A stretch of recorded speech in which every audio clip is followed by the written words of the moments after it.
Today on the BetaFiles, we're going to be talking about masculinity. I have a special guest for a special edition, so you're getting not one, but two of us for not one, but two more episodes.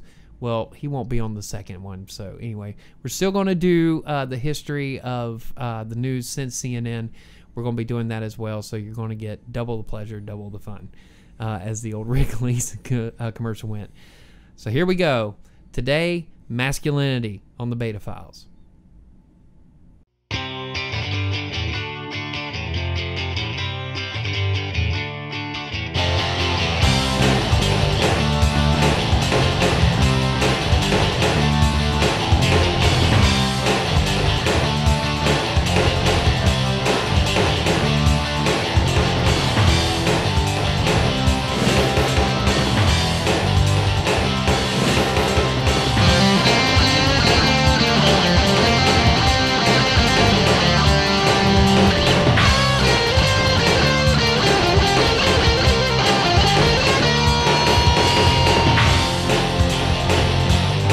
Hang on to your diapers, babies. I'm the barber.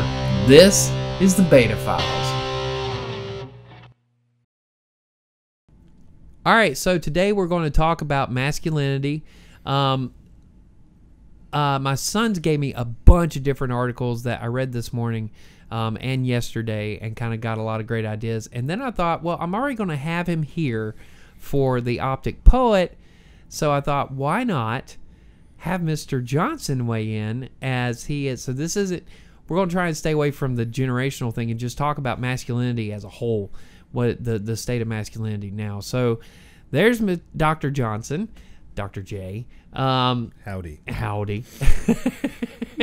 So the basic thing, that the consensus is that when you read all these articles, what's interesting is they're complaining about millennial masculinity and how these millennials are coming up and they're not as quote unquote masculine. And one of the interesting trends that they're finding is that the quote unquote toxic masculinity branding has created so much anxiety with millennial men, and I would assume Gen Zs, and we'll talk about our sons, because you and I are teaching our sons a different brand of masculinity than what we grew up with. By example, if nothing else. Yeah. But it's interesting. Like I said, they're coming to this realization that they have taken the term toxic masculinity and just beaten it into these kids' heads. And so they're anxious about a lot of the ways that they're supposed to act. If they're supposed to man up, if they're not supposed to man up, they're very confused. Which kind of sets into our generation, or not sets into it, but kind of reflects on our generation, as most of us were their parents. Well, the older ones at least. So how much of this is our fault? Yeah. Well, how much of it is our fault? How much of it is counterculture, boomer counterculture's fault? Because you got to remember, Dr. Spock came out in the 70s. Yeah. You know? And you have to think about it all the way back. But then you also have the complete extreme, where you have these arguments about allowing boys to play with dolls. But, you know, and we were just talking about in our thing about Transformers and G.I. Joes, those were our dolls. They were. Right? But, of course, the question is, are those dolls reinforcing masculine? Well, I think it's significant that they weren't called dolls. Mm-hmm. They were called action figures. And I think it was, whether or not it was intentional, it had the effect of making us feel, it didn't make us feel less masculine. Mm-hmm. Because we were raised to be, and I know you don't want the show to be about the Generation X issue. I think we're going to have to address it just because it's personal experience. Mm-hmm. Because it leads to the crisis we're in today. Yeah. I think that as we were growing up, these ideas about gender weren't really being challenged yet. Not as kids. I mean, no. My idea of masculinity came directly from my father and from the John Wayne movies he showed me. Yeah. And those issues had not been challenged yet. I can't even tell you when I could probably tell you that it started happening for me in the 90s. Right. and again with grunge, Yeah. and what it meant to be a man. And you see these men, and obviously hair bands and long hair, and being told by my father, you can't grow your hair out like that because that's what girls do. So when I got my first earrings, when I was a teenager, I came in through the door, and my parents knew I was going to go do it. And I came through the door, and I had gold hoops because we had done it in this girl's basement. She took an apple, stuck it behind my ear, and rammed it right through. Homemade? Yeah, my two bottom ones are homemade because I wasn't old enough. And you told your folks you were doing this? Well, okay, so I called them to let them know I was going to make curfew, so I called them and let them know I was going to be a little late, and they said, "Why?" I said, "Well, I just got my ears pierced." And I got home, and I had gold hoops, and my stepdad looked at me and said, "Where's your dress?"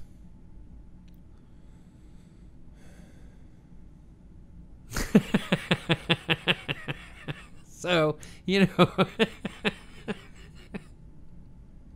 But the thing is, here's the other thing.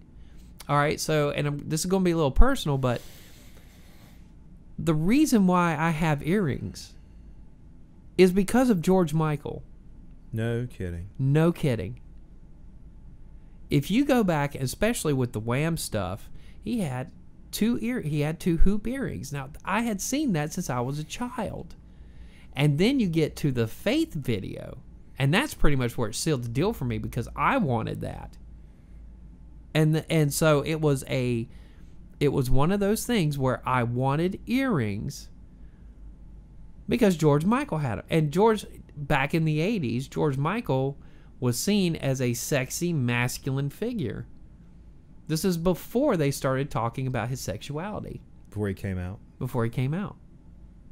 Do you remember I Want Your Sex? Yes. And how hugely controversial that was. It's him and a girl. And so when you look at that, as a kid, you're looking at it saying, okay, that's the role model. That's a man. That's a man. And so when he had the earrings, I was like, I want the earring. That, to me, that was a part of rebelling against the common culture, but at the same time, it was a masculine thing in my eyes. And it's not until, I get into high school that I start hearing about how, remember the right ear, left ear thing? Oh, God. And yeah. It was because I remember there was this one kid who walked up to me and said, well, if it's in your, if it was in your left ear, you were straight, but if it was in your right ear, you were gay. What does it mean when you've got two? Because I had two of them, bisexual. One in each ear. And I looked at him and said, let's go behind the field house and find out. I almost got hurt. He didn't respond well to that? No. But it was just, it's one of those things where it's like, as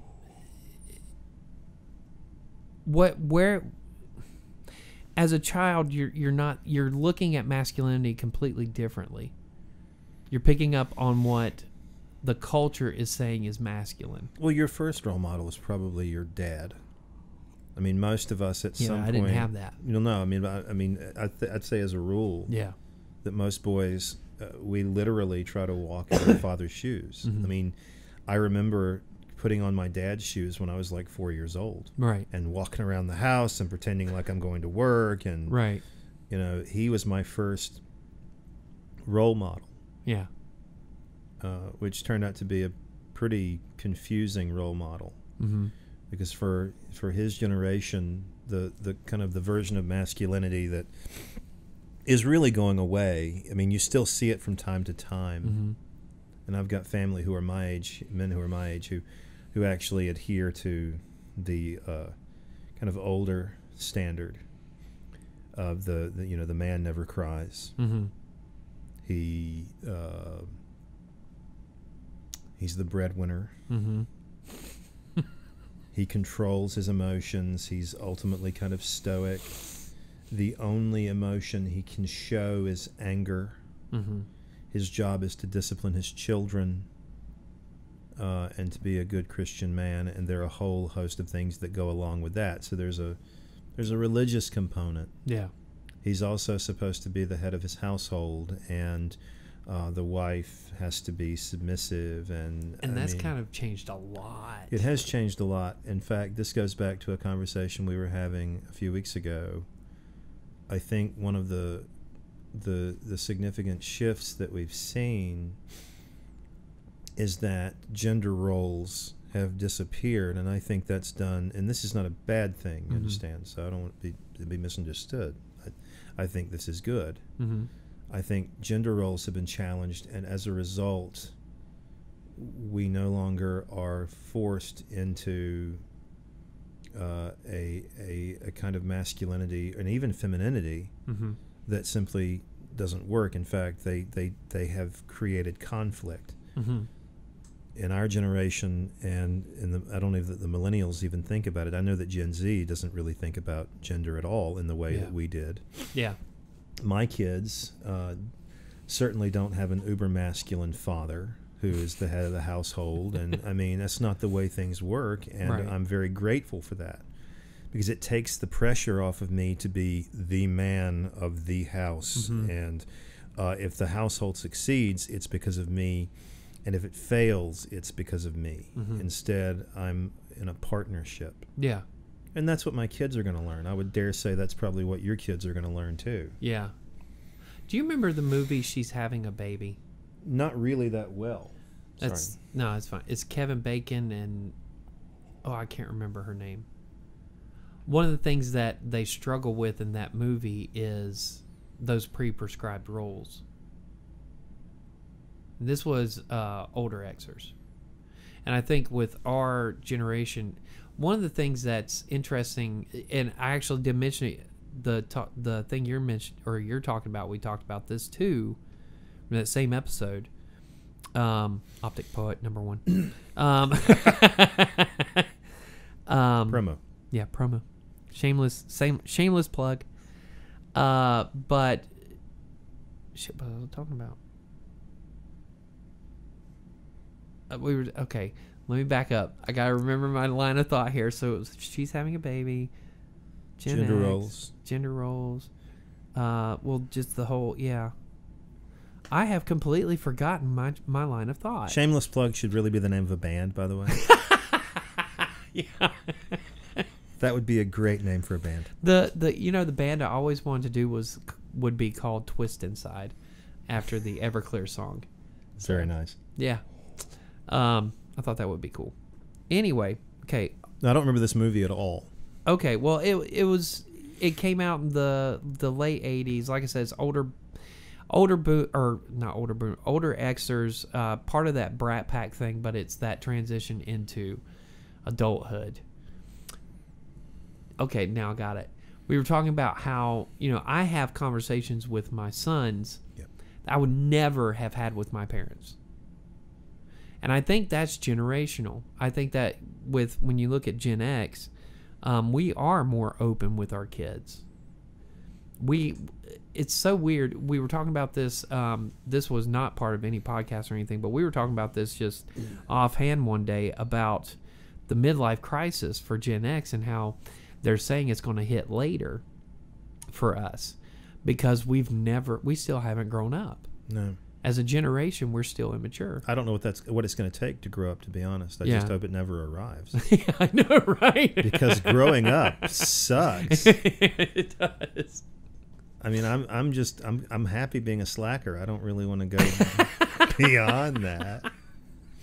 But I think that gives us a connection with our kids too on a level that our parents didn't have. Because if you look at, it's interesting. You brought up your dad, and I look at my parents. When they were, I'm 43 and you're 44. Yeah. When they were our age, I remember at least my parents being this age and thinking they are much more advanced than we are at this moment, right? They had to grow up sooner than we did. They did. They had to grow up a lot faster. My dad got married at 17. Yeah. I mean, he grew up on a farm, and at the age of 12, he was an adult. Yeah. Because that was required. I think our generation, we had the luxury of not having to grow up. Yeah. And I think that factors into that masculinity thing. I think so. Because a man had to do certain things in order to be successful. Women were naturally, not surprisingly, locked out of the workforce, or at least locked out of the kinds of jobs that they have now. Mm-hmm. So men were required to be the breadwinners, otherwise the family wouldn't succeed. So Mm-hmm. a lot of these gender roles were, they had kind of calcified Mm-hmm. and hardened and become rigid and set, and that's hard to give up. Mm-hmm. But when you start seeing women get into jobs that had been denied them before, Mm-hmm. it shouldn't be surprising that we see some of these ideas about what a man's job is. Mm-hmm. Because no longer, and that, again, I say this to be careful, because I suspect if you were to do the research, you would discover that men are still making the lion's share of the money. But I think the discrepancy between what men are making and their spouses are making is probably less than it used to be. Yeah, it's shrinking. It's still a travesty that men are making more, and that's got to change. Yeah. To do the same job, a man and a woman making different amount of money is unconscionable. Right. But we are seeing a shrinking margin between the two, Mm-hmm. and I think that allows us to do things a little differently. Well, I know in our household, I do make more than she does, but it's not because she has the same job as me. She's in a completely different field that doesn't take a degree to do. Yeah. And so the monetary value is lower for her than it is for me. It doesn't mean she's not working as hard as I am. It doesn't mean that she's any less than me.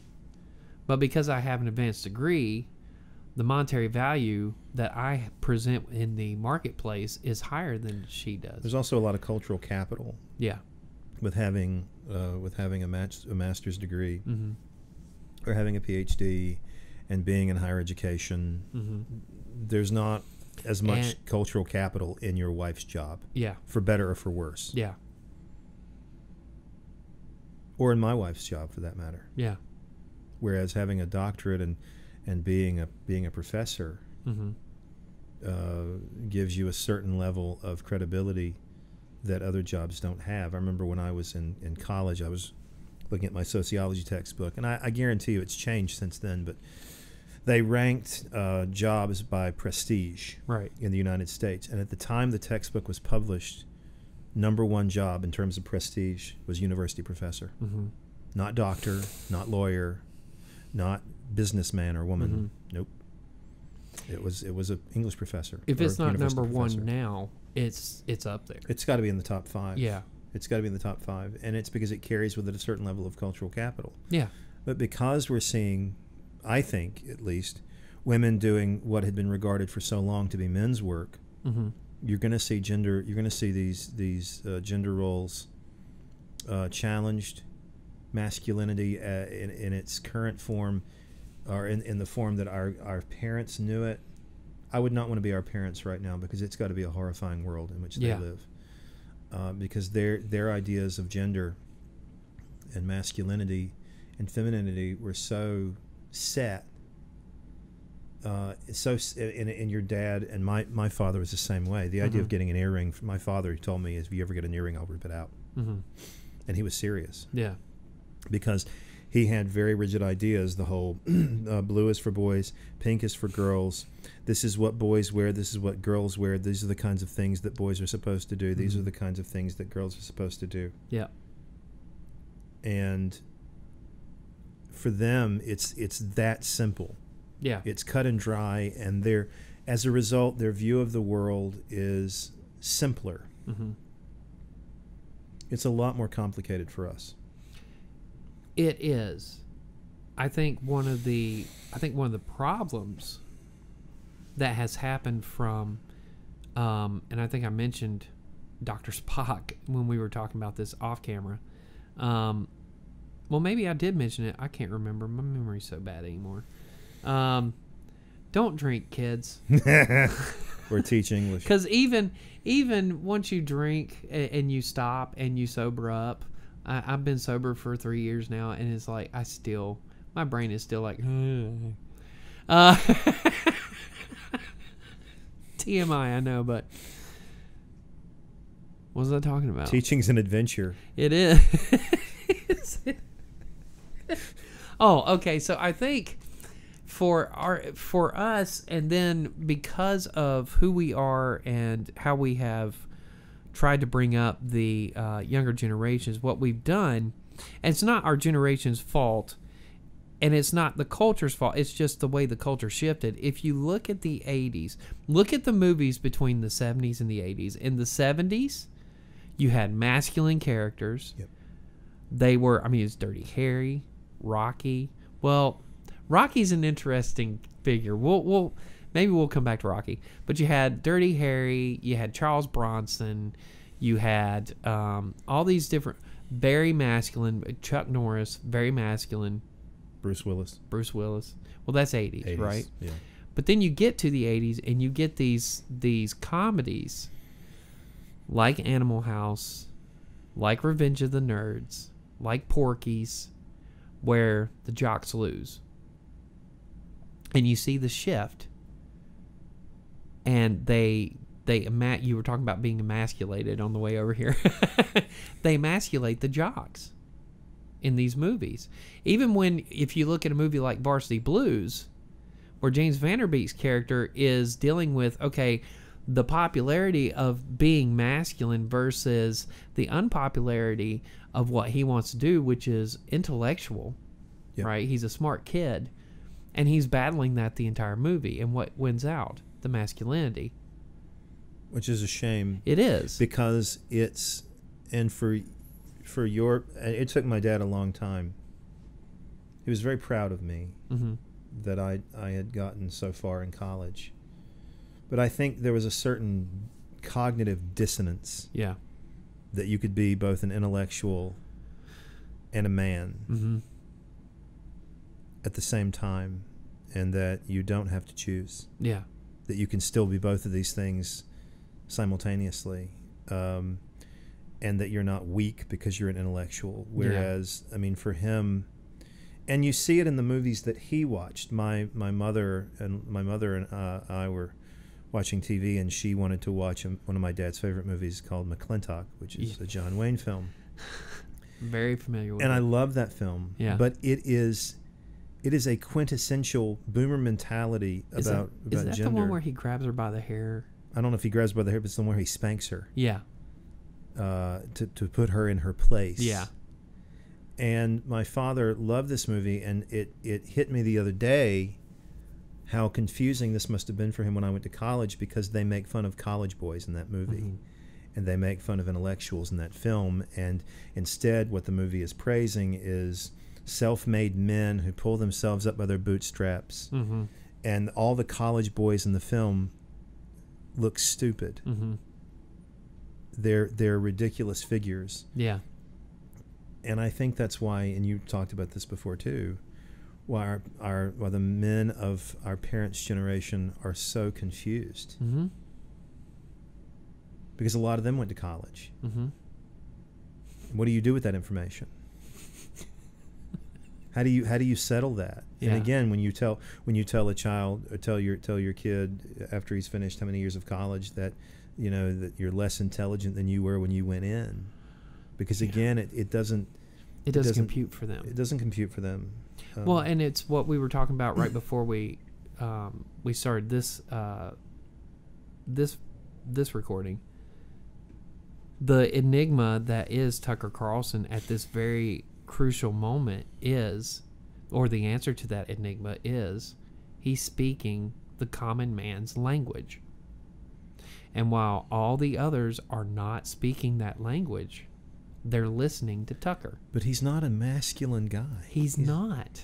He is a quintessential. If you were to take away. But think about the narrative. The narrative that we've been fed is that, okay, and Trump really embodies this.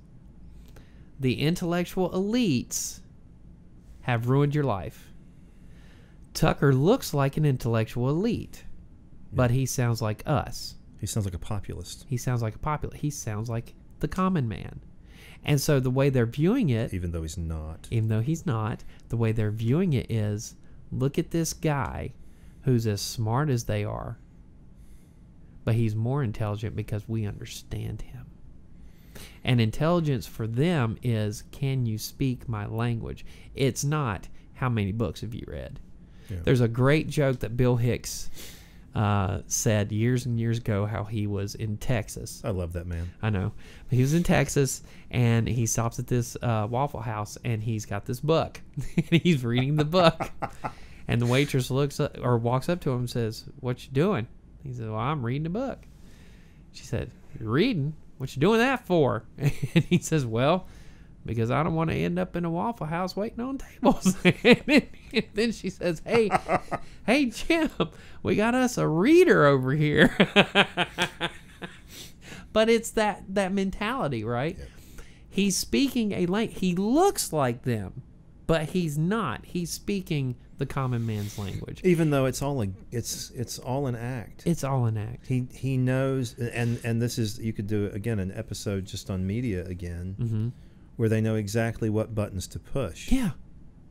He dresses the way he dresses, mm-hmm. and talks the way he talks, not because he believes any of the garbage that comes out of his mouth, but because he knows it's going to sell. Yeah. Well, look at Rush Limbaugh. Limbaugh was a top 40 disc jockey. He knows how to say the right thing to the right audience. That's what top 40 disc jockeys do. So what did he do? He went into conservative radio. He knows what buttons to push. Hannity's the same way. I've often said, Hannity doesn't have any advanced degrees, but he's one of the most intelligent people on TV. And he doesn't have any advanced degrees? No. He doesn't have a college degree? He dropped out to pursue radio. Smart guy. But he's one of the most intelligent. He's one of the most intelligent people on TV because he knows how to manipulate them. Knows what buttons to push. He knows what buttons to push. He knows how to push them. That drives me crazy. And what drives me nuts is the intellectual elites of this country get their panties in such a tight wad that they miss it. They take him seriously. They do. Instead of, if you have a real problem with Tucker Carlson and Sean Hannity and Rush Limbaugh, then put up somebody on the left who speaks the language of the common person. They don't have anybody. Yeah. I think that's why Biden is so popular and Bernie is not, is because Biden is speaking the common man language. Bernie didn't. Nope. Bernie's talking to a very specific group of people. Yeah. And I ought to know because I'm one of You're those one people. Of them. Yeah. I mean, And who are you? I am the intellectual elite. Yes. I have the quintessential degree of someone who is completely out of touch mm-hmm. with the world. I mean, obviously, yeah. I'm not out of touch with the world. I teach at a community college. We see the world every day. Yes. In a way that our university counterparts probably don't, just mm-hmm. because their students are selected. Ours are not. It's wild. Adjuncting at A&T, all the adjuncts over there's a couple that have PhDs. But the majority of us adjuncts at A&T have master's degrees. Okay? And we approach everything. Well, first of all, with a lot of them, they're so young. They're in their 20s. They've just gotten out of grad school. This is their first job. And they have a lot of anxiety. They're afraid they're going to make the professors mad. And then you have the guys like me who, this is a side gig. And what do you care? I don't care. But the thing is, all I'm doing is transferring what I've learned at the community college where I work full time, bringing it into the HBCU classroom because it actually works. When I worked at High Point University, it did not transfer. No, it won't. It won't. Because you have a completely different set of kids who are elite, have a specific lifestyle that they adhere to. Their world is completely closed off. And your job is not to show them that it is closed off. No. Whereas if you look at the community college and then, of course, A&T, which I'm not saying that the community college and an HBCU are exactly the same, but a lot of the things that I learned from the kids at the community college, watching them struggle in their lives. I get over to the HBCU, it's a completely different set of problems, a completely different set of struggles, but I'm able to empathize with them because I've seen the other struggles. Yeah. You know, and I'm able to manipulate my lessons in a way, because I don't teach exactly the same thing at Guilford Tech that I do at A&T. Yeah. Number one, because the student population at A&T is trapped on campus. So their deadlines are a lot shorter than the kids at the community college, where I have to extend the deadlines because they're working a full-time job while they're going to school. And they got kids. And they got kids, or they've got parents they're taking care of. I mean, there's all kinds of different things. Or they're homeless. Or they're homeless, yeah. At the HBCU, they are locked on campus. They're there. HPU too. Yeah. And so I can make the deadline shorter, which means that I can put different expectations on them that I can't put on the community college students, and vice versa. Yeah. So there are differences that way. We completely left masculinity behind, but we can We're actually come back. Yeah, we can connect it back, because the reality is when we look at these kids, now I don't know how I'm going to connect it back. It's just you can. Well, with Tucker, coming back to Tucker Carlson, he's a small guy, but again, he's speaking their language, and I think because of that, he gains masculine points. Whereas Hannity is Hannity looks like a manly man. Hannity looks like a Hemingway. He does. The other thing I think too is that you can go to college so long as your degree will bring home the bacon. Mm-hmm. So my dad's hope Mm-hmm. for me was that I would go to college and get a business degree, Mm-hmm. so I could work with him, because Mm-hmm. he was very proud of me going to college. But his hope was ultimately dashed when I decided to go into a field where there wouldn't be a lot of money. I mean, had I chosen to go, and again, this is equating masculinity with money, but it's true. Yeah. We do that. Yeah. Had I gone into business, I would be making 6 to 7 figures right now. I'm certain of it, because he was so well connected. Right. I'd be a millionaire. And I think my And choice you'd be always miserable. confused. I would be absolutely miserable, because I'm not cut out for it. You're a poet, and you know it. I'm a poet, and I, in fact, know it.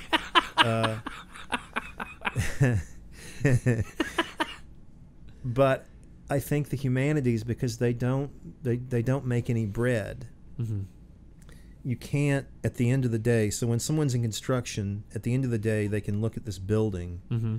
This is what I contributed to the universe. Mm-hmm. I'm a businessman. This is our profit margin, our profit line, because of me. Yeah. And I got this. My dad used to get 100% bonuses because of what he did for the company, and he could say, "This is what I did, and this is proof that I did it." In the humanities, You don't get that.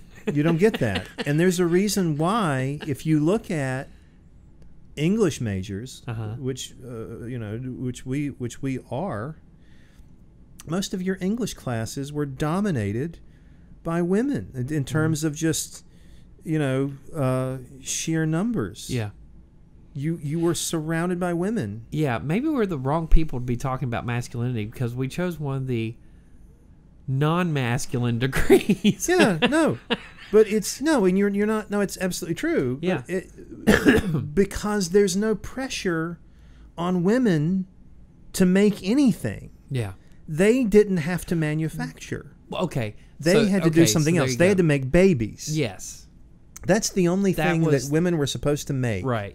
And for whatever reason, that's kind of still a part of the landscape in the humanities. Yeah. So that we still see it, a majority female student population in English classes. Mm-hmm. I can't speak for history. I can't speak for philosophy. I can't speak for the others, but I can certainly speak for English as being this female bastion of intellectual life. Well, I hope the one fella that our very dear friend from the history department is not watching this when I say this, but when I think of history people, I think of very boring, very dull Magic the Gathering players. Wow. That's So here's the thing: if we show up to campus in August and he walks up to me with a pack of Magic the Gathering, I'll know he saw this. It wouldn't surprise me if he didn't have a pack at home. I know. if we're talking about the same person. Yeah. The loudest professor on campus. Anyway. So it's, by the way, he's wonderful. He is. He's one of the greatest people I've ever met in my life. He's fantastic. But you can certainly measure it, what women are for and what men are for, by an English major. Yeah. Men are clearly not for that because men are supposed to make money. Women don't have to worry about money. Yeah. They just worry about babies. So you might as well major in English. In the old structure. Yeah, exactly. In the old structure. Exactly. Yeah. And that's my point, is that But that's broken changed. down. Yeah, it's broken down, yeah. It's gone. Because all I need, maybe this is the viral moment. And you just gave it to me. Well, we'll see what happens. We'll see what happens. Can you believe what this son of a bitch said? And he calls himself a Marxist. I just call myself that to upset people. I told you, like, I'm a social democrat. After the Gore Bush thing, my wife, Sarah, my ex-wife, wanted to get the bumper sticker said, "Don't blame me, I voted for Gore." And I told her, I said, if you do, I'm going to have one specially made for my car that says, "Don't blame me, I'm a communist." Yeah. Well, no, this is what I tell people, because if I don't want to be a part of your conversation anymore, I just say I'm a Marxist and move on. I'm really a social democrat. Right. It's just easier to say Marxist because it gets me out of all sorts of conversations. Because they're just horrified at that point, because they think by Marxist we mean Stalinists. Yeah. And that's not what I mean. Yeah. That's also unmasculine. Mm-hmm. Because Marxism is not viewed as something, and the social democratic movement is not something that says you pull yourself up by your bootstraps. Mm-hmm. You don't see self-made men in a socialist economy. Mm-mm. It's not going to happen, and therefore it becomes kind of it's diametrically opposed to any kind of real masculine American values. And that's the other thing. I think you have to equate the idea of nationalism with masculinity too. Yeah. Not now, but for our parents' generation, there's a deep pride in being from this country, and I think for the men it is inextricably linked with their masculinity and patriot. Yeah. That's exactly my point. Is Patriotism. these two are blended in such a way that you cannot separate them without creating a crisis. Well, think about of Superman. masculinity. What was the cat? Superman fighting for what was it? Life. What? No, Life. it was the American way. Truth, justice, and the American way. Truth, justice, and the American way. Masculine, red, white, and blue. Big blue Boy Scout. Truth, justice. Because I want you to think about it. Think about the last time you met someone who's extraordinarily masculine who isn't patriotic. Yeah. You are not going to find it. Yeah. But you will find men who are not masculine. You know what's interesting? Who aren't patriotic. So there's two things I want to circle back to the socialism thing for in just a second. But speaking of that, when you look at Joe Rogan, he's got a American flag behind him. I don't know why. And he's he is masculine. He's masculine in a way that the feminists describe as toxic, but the reality is he's not. He is masculine in a way that he loves to take care of his body. He has common sense views. He doesn't buy into the intellect thing. And the interesting thing about his guests, the series of guests that he has, he gets everybody from every range because he wants to learn. There's a desire for him to learn. He wants to get as much knowledge as possible. So he wants to hear the whole gambit, right? Which is anti-masculine. Now, you're talking about socialism. What's interesting is with if you go back and read the Communist Manifesto, Karl Marx talks about how the proletariat will rise up against the bourgeois. Yes. Because the proletariat has these hardworking, get your hands dirty lives. That's right. They are the masculine. Yes. And yet, if we look at, oh my God, I know that's a big faux pas for you feminists out there, but the reality is socialism is built on this equality. is built on the old idea of masculine systems. Yeah, well, but this is, but see, that's anathema. But who has hijacked it? The intellects. Yeah, we're sorry. It's because, well, I think we had to change Marxism and we had to change socialism because masculinity is ultimately co-opted by patriotism. Mm-hmm. Again, you cannot imagine an uber-masculine man in this country not also being a patriot. These are how do you say this? They can't be separated. Right. Whereas you will find, in fact, it's almost a cliche, your kind of uber intellectuals are almost never patriotic. In fact, the intellectual elite are suspicious of patriotism as being a false religion.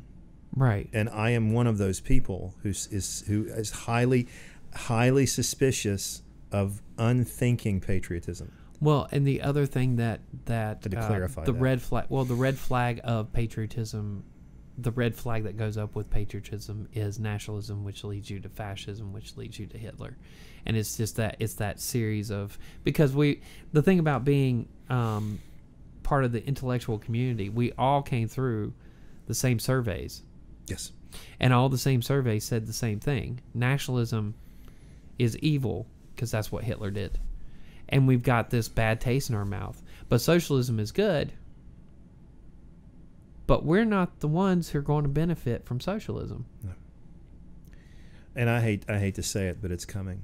Whether the boomers like it or not, it's unavoidable. Yeah. Because because Gen Z is so gender fluid. Yeah, but I don't think it's the socialism that Marx. No. I mean, I'm talking about it'll be democratic socialism. Right. You will still have the free market, which is something that Marx could not have imagined. Yeah. But you'll still have the free market, but you'll also have health care for all. You think so? I think that's coming. I think Gen Z will make it happen. I don't think a version of it. I don't think that in 100 years' time, anyone will be without some form of health care. Okay. And I'm not saying that we're going to get rid of private insurance either. Right. But I would be very surprised if in 100 years' time, we would deny anyone health care in this country for any reason. I think we're already well on our way to looking at health care as being a human right, not a privilege, which it currently is in this country. Sorry, now I'm getting into my political side. But I think patriotism its days are numbered, and I don't think it's going to be an accident that this new generation, as gender fluid as they are, is ever going to embrace patriotism, because they're going to look at patriotism and see these gender roles as being the same thing. Well, you can't have a global village and patriotism at the same time. And the fact that when we're talking about the Z kids, they have grown up in an international marketplace. That's exactly right. I can't remember who I was listening to who said this. They said that boundaries, nation states are obsolete now. Yeah. Corporations are transnational. Yeah. And that's one of the ways we can tell that and they drive nation the states economy. don't matter anymore. They drive the economy, yeah. But more than that, they drive state actions. They have their fingers in every pie. Yep. Because of the economy, the GDP they create, the influence they have over politicians on a global scale. It's changing whether people like it or not. Nation states are going to go away, and all that's going to do is make gender roles that more fluid. Americans are not going to be able to make grand claims about American exceptionalism for very much longer. Right. At least, if they are, they're going to be hiding the corpse of patriotism in the corner, hoping no one notices it is dead. And so I don't know. Maybe I'm overselling the connection between patriotism and masculinity, but I don't think I am. Not in this country. Right. You would say we're talking about American masculinity. Other countries have masculinity that may or may not be linked to but look at how patriotism. we mock them. I mean, okay, so we talk about. I thought about this the other day because there's all kinds of really weird YouTube videos out there that are talking about the collapse of American society and we're headed towards a civil war or revolution, blah blah blah. And this is it. They're coming for Thomas Jefferson. They're going to take your baby away from you. Talking about the elite liberals, yeah. And I got to thinking about it, and because I called in that one video, I called him out, and the young man, and said, "You learned nothing from Robespierre." Because you see that path, you can see the path clearly that they could go down. Yes. Not saying they're going to, but they could. And there's a lot of YouTube content out there right now where they're saying there's the path to Robespierre, the path to the Bolsheviks, to Lenin. Yep. And I'm not talking political ideals. I'm talking about just the events. You can see the events laid out. Yep. But one of the interesting things I thought about was, and yet France is still a world power today. After all that, France is still a world power. They survived, but they're a different form of life than they were before. But they didn't get rid of that history, and they're still there. And yet, here's the thing: we, as Americans, we mock the French masculinity. We mock it. Yeah. And yet, it's older than ours. Oh, they have certain set gender roles too. But my point being, we look down on them as these are feminine. Sure. Oh yeah, no. You would regard most Europeans as effeminate if you're an uber masculine American male. Mm-hmm. I think you would have to, because if you don't, it starts to upset the equilibrium. Mm-hmm.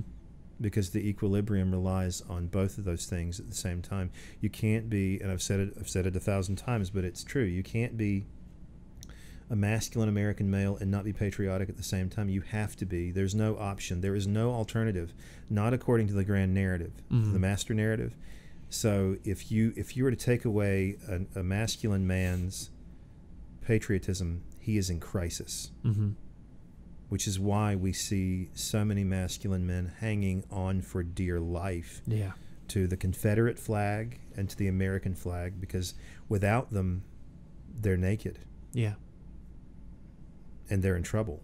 And I think that's why we see so many people fighting for this flag the way they do. It's a symbol of everything, including their masculinity. Yeah. I can see that. The question is, what's next? For our kids. Yeah. Well, as you've noted, and we'll end on this, you've noted that the Z kids do not have any problem. Well, they don't have the problems that we do with transgender people. No. It does not bother them. No. And I don't think when you talk to them about masculine and feminine roles, they don't understand what you're talking about. Not that they don't understand the definitions. They just don't get it. It doesn't mean to them what it meant to us. Well, no, and a good example with that would be if you were to ask someone, a Gen Z kid, let's say when they're in their 20s and 30s, well, who goes to the grocery store, you or your spouse? Yeah. They would probably say, well, it depends on who's working that day. Yeah. Days that my spouse is working, I go. The days I'm working, she goes. Yeah. Or he goes. Or they go. Or we meet. Or we meet. I mean, it's about convenience. Mm-hmm. It has nothing to do with this is what my granddaddy and his daddy and his daddy told me that I should stay at home while the wife goes to the store. And you see that in the millennials too. They started chipping away at that as well. They started chipping away at that. One of our colleagues who's no longer with us, I don't know if he's in his 30s or 40s. He's still alive. Yeah, he's gone to another school. When his wife gave birth to their kid, he took off time. Mm-hmm. Yeah. And I think he might be a millennial. He's a younger Xer. Oh, okay. No, you're right. He's an older millennial. He's in his 30s now. Yeah, so he's not. He's an older millennial. And he's like Lauren. I think he's an example of what's already there for millennials and what's coming for Gen Z. Yeah.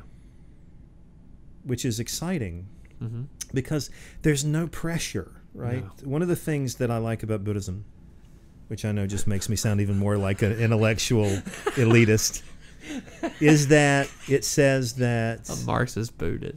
Yeah, well, it makes perfect sense. And an Episcopalian. Who believes in the Force. Who believes in the Force. Is that the reason we suffer is because we're dissatisfied. Mm-hmm. And one of the things that makes us dissatisfied is the belief that we have a stable ego or identity. And when there's any dissonance at all, it creates problems with our identity.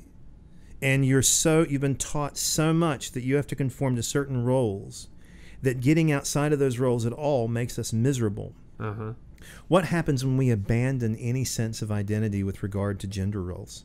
I think we're happier. Yeah. Because there's no pressure to behave a certain way anymore. Right. Well, I'm doing this. Does that mean I'm less of a man? Yeah. No. Well, and I think, and we're going to wrap it up here, I think that's why the younger generations are walking away from traditional Christian religions. Yes. Because the core of Christianity is emphasizing those gender roles. And those of us who are staying in Christianity are changing the conversation. Mm-hmm. So that if you're a liberal in this country and you're a Christian, there's a pretty good chance you're also an Episcopalian, where we are ordaining trans people, right, openly gay and lesbian people who are married, or part of the new Methodist church that broke away. That's exactly right. Yeah. So I have high hope. I have high hopes that our previous ideas of masculinity are on their way out. I don't see that as a bad thing. Right. I think we can only be happier as a result. I agree. Cool. All right. Well done. All right. You can check us out every Wednesday and Friday, the BetaFiles podcast, on Spotify, Stitcher, Apple Podcast. Well, not yet. I'm still waiting for the confirmation email, but we are on Google Podcasts now, and Podbean. Also check us out on YouTube and the betafiles.com blog. Also check out every Tuesday is the Optic Poet. Every Wednesday is Text Messages from the Living Room, and every Thursday is Now See This Here Now Then, all on YouTube and the blog. And of course, Text Messages from the Living Room and Optic Poet are both podcasts as well. I think I got it all. Okay. For Dr. J, I am the barber. Make it a great day. And remember, if the sun comes up, there's opportunity. So take it. This has been the Beta Files.